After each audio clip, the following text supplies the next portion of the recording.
We are kicking off today with Randy Orton, who hasn't been seen on WWE television since his defeat against John Cena at Backlash, but the Viper will be slithering back into the ring just in time for Night of Champions, as was confirmed by Michael Cole on Raw. Orton is set to participate in the King of the Ring tournament this year in a high-stakes fatal four-way against three of the roster's most impressive and popular stars, LA Knight, Carmelo Hayes, and Aleister Black. Sami Zayn awaits the winner of that in a semi-final match after winning his fatal four-way on Raw this week. The finals are set to take place in Saudi Arabia at Night of Champions, and the eventual king will earn a world title match at SummerSlam.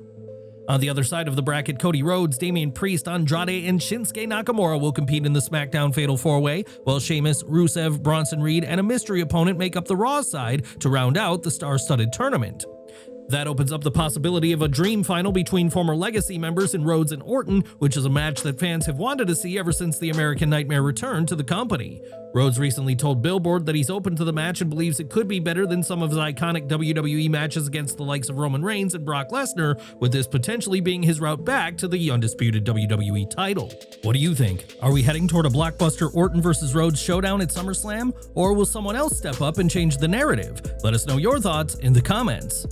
Speaking of the King of the Ring, WWE has yet to reveal who the mystery wrestler will be in the final Raw Fatal 4-Way match, which has led to the WWE Universe buzzing with speculation. A surprising name that's been floated around amongst fans is Ron Killings, who could look to continue the momentum from his recent return to WWE by competing against Bronson Reed, Rusev, and Sheamus. Karrion Kross is another contender that many fans would like to see, as they've been vocally supporting him and wanting to see him in more than just backstage segments where he's been relegated for most of the year. Including him in this match would go a long way to pleasing those fans, giving Kross an opportunity that his reactions have warranted. Elsewhere, Ilya Dragunov could make a shocking return to the ring after spending the last 8 months on the sideline following a knee injury during a house show match back in September of last year. PW Insider recently reported that he'll be back sooner than later after an initial 6 to 9 month diagnosis, and with Gunther now the world champion, there's an opening to reignite their classic rivalry one more time at the biggest party of the summer. At the moment, everything is just pure speculation and a big what-if scenario, but that's the excitement that WWE has created with the mystery opponent decision. Who do you think should take that final spot? R-Truth, Kross, Dragunov, or someone entirely unexpected? Drop your predictions and dream picks in the comments below. Fans have been patiently waiting for Goldberg's return to WWE after he confirmed that a retirement match would be taking place this year, which is believed to be a passing of the torch encounter against Gunther. According to Bodyslam.net's Viper, fans won't have to wait much longer, as the Hall of Famer is reportedly returning to Raw next week, just days after Gunther regained the World Heavyweight title. Gunther name-dropped Goldberg during a backstage interview after the match, claiming that he's never been on his level, and that could have been a subtle hint of things to come. It remains to be seen whether WWE will add this to Night of Champions or hold off for an even bigger stage such as SummerSlam. Many fans are still shocked at the abrupt ending to Jey Uso's run as world champion after just 51 days with the belt. He's become a massive hit with the WWE Universe, in particular with younger fans, which is why his defeat on Raw did come as a surprise, especially since he had his son with him as part of his entrance.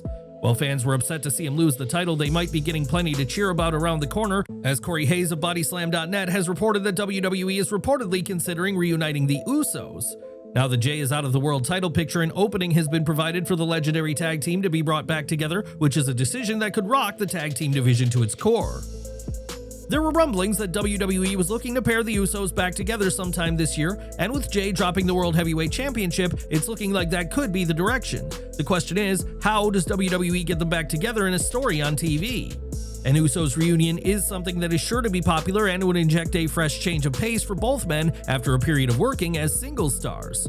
What do you think? Should the Usos reunite and dominate the tag team division once again, or does Jey still have unfinished business as a single star? Share your thoughts in the comments below. Enjoying the video? A quick like goes a long way in helping us grow and deliver more wrestling news you care about. WWE is considering shaking things up with the roster soon, as the WWE Draft is expected to return. However, WWE is also reportedly changing things when it comes to the traditional format of the event.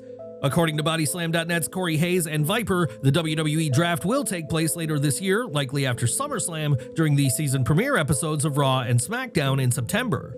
That timeline would allow the company to wrap up long-term storylines that might be disrupted by roster changes, while also giving the recent NXT call-ups more time to find their footing on the main roster before any further shuffling.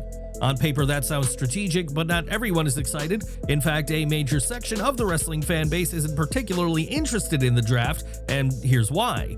For starters, 2025 is already half over. A simple reason why a draft isn't needed this year is timing. WWE has been cramming an overwhelming number of events into a short span. It seems like every 2 or 3 weeks, there are 2 shows packed into a single weekend. This year alone, we saw Backlash and NXT Battleground share a weekend, only for Saturday night's main event to return 2 weeks later. Money in the Bank was preceded just hours earlier by Worlds Collide. Atlanta is set to host yet another stacked weekend with Evolution, Saturday night's main event, and NXT Great American Bash. Let's not forget the King and Queen of the Ring qualifiers are already underway. It feels like WWE is flooding the calendar, and squeezing in the draft amid all of this makes it hard for the event to stand out. Spacing things out and allowing storylines to breathe seems to be a recurring challenge under the TKO regime. Another factor is that many stars have already been promoted or swapped brands this year without the need for a formal draft. Roxanne Perez and Stephanie Vaquer both appeared at Raw post-WrestleMania 41, and Perez had been showing up even before that, competing at the Royal Rumble and Elimination Chamber. Julia has just been introduced on SmackDown and is already in the Money in the Bank match. Rumors are swirling about potential main roster arrivals for Jordynne Grace, Ricky Saints, and Tony D'Angelo. If WWE is already reshuffling the roster through NXT call-ups and surprise appearances, does it really need a full-fledged draft right now, especially when the schedule is already bursting at its seams? What do you think? Should WWE move forward with the draft later this year, or is it time to put the concept on hold until it truly matters again? Dwayne "The Rock" Johnson has opened up about a personal health scare that nearly landed him on long-term medication. At 53, the Hollywood icon decided to go all in on preventive healthcare, getting everything from colonoscopies to full cardiovascular workups. That's when a routine heart scan raised a red flag. Doctors spotted what looked like a plaque buildup in a lesser-known artery near the back of his heart, a potential issue in the circumflex valve. Concerned by the findings, they immediately recommended putting him on a multi-month course of medication, but something didn't sit right with Dwayne. Despite the urgency, he paused before agreeing to treatment and sought a second opinion. He turned to Dr. Mark Hyman, who advised against rushing into meds and instead suggested getting a more advanced AI-based heart scan. That decision made all the difference. The results from the AI-enhanced scan painted a completely different picture. There was no dangerous plaque after all. What had looked alarming on the traditional MRI scan turned out to be a harmless anatomical feature. His valves were healthy, and his overall cardiovascular profile, cholesterol, insulin, inflammation levels, was in great shape. Had he followed the first recommendation, Dwayne would have been medicating for a condition he didn't actually have, but thanks to seeking expert advice, he not only avoided unnecessary treatment, but also walked away with peace of mind. The experience is a powerful reminder of how important second opinions and advanced diagnostics can be, even for someone as seemingly invincible as The Rock. Abadon's career with AEW recently ended, and they took to X to let everyone know that they're ready to go again as the next chapter of their career begins. Officially a free agent, let's fill some dates. Abadon had previously urged fans not to believe rumors when speculation arose about AEW not renewing their contract, but those rumors did indeed prove to be true at that time. Abadon has told fans not to believe anything unless it came from them, and when the former AEW star opened up about the situation, it was an emotional and personal post. The emotions I'm currently trying to manage are incredibly difficult and full of conflict as I reflect on my time there. However, Abadon isn't willing to just sit and feel sorry for themselves, as they made it clear they've got no signs of slowing down inside the ring. My goal is to not let this be it for me because I love wrestling too much to just stop. I've put in a lot of hard work that I will now be able to showcase more often. Abadon remained professional all the way until the end of their AEW run and stayed focused on the task at hand as they said, "While my heart is currently broken, you can bet that I'm still going to show up for training next week." Abadon is available for bookings at bookabadonhere@gmail.com, and the former AEW star is now free to take on opportunities as they hunt down the next big thing in wrestling. Do you want to see Abadon land in TNA, WWE, or Japan? Please share your thoughts and feedback in the comments section below. Lucha Libre AAA has surprisingly revealed a significant change to the main event of the TripleMania Regia event this weekend on June 15th, as the AAA Mega Championship match between El Hijo del Vikingo and Alberto El Patron will now officially occur inside of a steel cage. AAA is adding even more intensity to this rivalry, with the stipulation having been added after the former WWE superstar demanded it, with El Patron then attacking Vikingo and Latin Lover at the press conference. This comes just weeks after Vikingo defeated El Patron to regain the title, with Vikingo since going on to gain the spotlight of competing at the AAA vs. WWE Worlds Collide show against Chad Gable in an excellent singles match. Now he'll face another tough test by being locked inside a steel cage against El Patron, who has been showcasing an aggressive side of himself lately. WWE aired a stunning vignette for their latest signing, Mariah May, on this week's NXT while revealing her new name, Blake Monroe. The video showcased her in a bathtub reading a newspaper about herself. She then dropped a towel to reveal a black corset before an animated version of herself appeared. It was a detailed and memorable segment, and it has now been revealed that WWE took a lot of inspiration from Sabrina Carpenter when it came to creating this segment.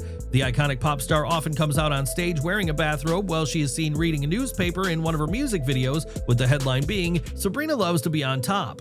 It's an interesting decision to draw inspiration from a pop star, but it gives fans a clear idea of the direction Monroe will take, focusing on the drama.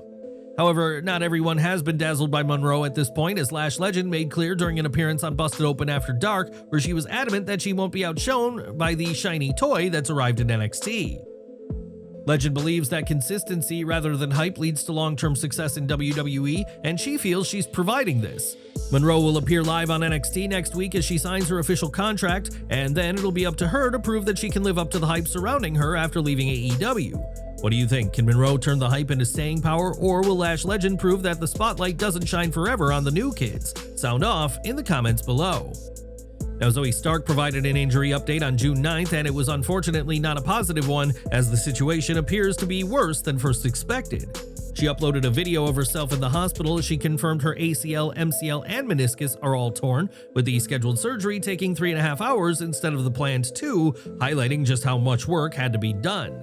However, Stark is still looking to move forward, as she provided a teaser by saying, "What's next for Zoey Stark? Tune in Monday, June 16th.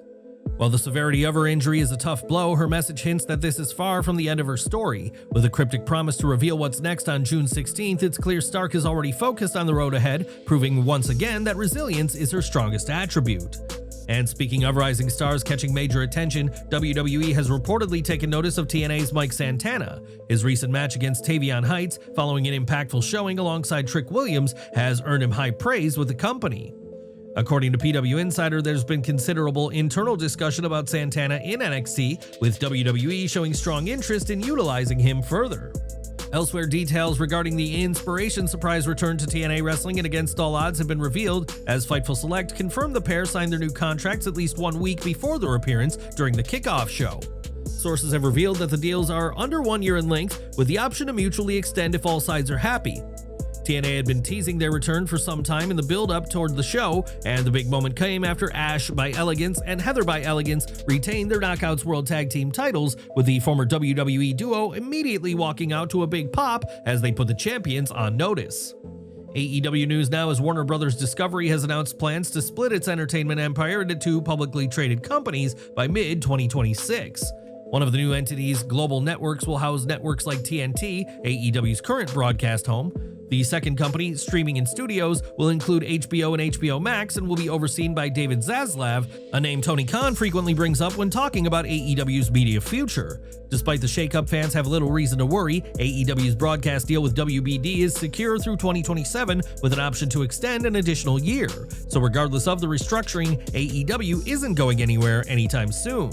And we're ending today with some streaming news, as Netflix has leaned heavily into the wrestling world due to its partnership with WWE, and the streaming giant will continue with that by creating a new drama series titled Tuesday Night Titans.